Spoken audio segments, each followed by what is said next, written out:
सासाराम के शिवसागर प्रखंड के जिगना गांव अंधेरों में एकदम से गुमसा हो गया। इसके पीछे का कारण है कि उस गांव के एक व्यक्ति से वहां के जेई की लड़ाई हो गई और लड़ाई का बदला कुछ ऐसे लिया गया कि वहां पूरे गांव की बिजली ही काट दी गई और पूरा गांव अंधेरे में रहने को विवश होता हुआ दिखाई दिया। पहली बात ये कि साहब ये जेई लोग इसी तरीके से काम कर दे रहे हैं आजकल। मतलब जरा भी आप उनसे झगड़ा लड़ाई किए कि फिर आपके गांव की बिजली ही काट दी जाएगी। और दूसरी बात ये कि देख लीजिए, अगर आप किसी पावर में हैं तो उसका मिसयूज कैसे किया जा सकता है। पूरी कहानी क्या है सब कुछ आपको विस्तार पूर्वक बताएंगे, समझाएंगे, लेकिन उससे पहले मेरा परिचय जान लीजिए। मेरा नाम है रजत और आप जनता जंक्शन देख रहे हैं। सबसे पहले इन तस्वीरों को देखिए, और ये तस्वीर जो है वो सासाराम के शिवसागर प्रखंड के जिगना गांव की है। स्थिति कुछ ऐसा ही है, रात में अंधेरा छा जाता है, दिन में पानी नहीं आता है। नीतीश कुमार की नल जल योजना पूर्णतः ठप हुई पड़ी है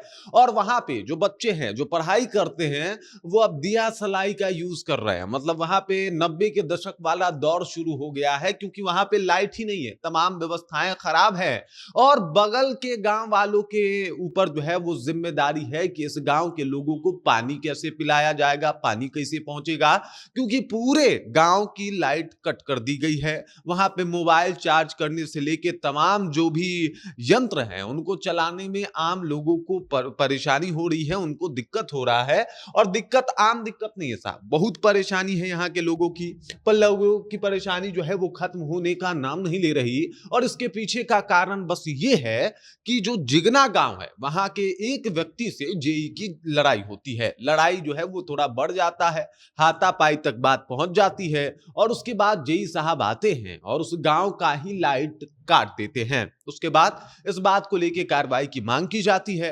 और अब जो है जो बड़े बड़े अधिकारी हैं बिजली विभाग के, उनका कहना है कि साहब उनके साथ मारपीट हुई, लेकिन लाइट काटना गलत है, बाकी जिसने मारपीट की है उसके ऊपर एफआईआर होगा और हम लाइट वापस से जुड़वा देंगे। साहब एफआईआर तो एक जेई साहब पे भी होना चाहिए कि नहीं होना चाहिए? जिसने झगड़ा किया आप उसके ऊपर एफआईआर कर देंगे क्योंकि उसने जेई साहब के साथ झगड़ा किया, लेकिन जेई साहब गुस्से में आके पूरे गांव की मुश्किलें बढ़ाए हैं, उसका क्या?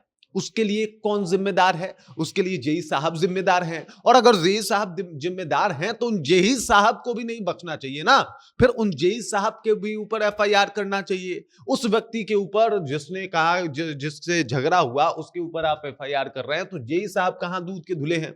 वो भी तो मतलब एक दो व्यक्ति से झगड़ा होता है, पूरे आप गांव का लाइट काट देते हैं, तो आप भी तो उसी तरीके के इंसान हुए। लेकिन जेई साहब के ऊपर कोई एफआईआर की बात नहीं हो रही है। उनके अधिकारी लोग उनको बचाने में लगे हैं। झगड़ा हुआ था, ये हुआ था, फला हुआ था, बाकी वो गांव किस दुर्दशा से गुजरा इसके बारे में कोई ज्यादा बातचीत नहीं करना चाहता। गांव की लाइट काट दी गई, गांव के लोग परेशान रहे, बच्चे जो है वो एकदम से और ज्यादा चिंतित और व्यथित दिखे।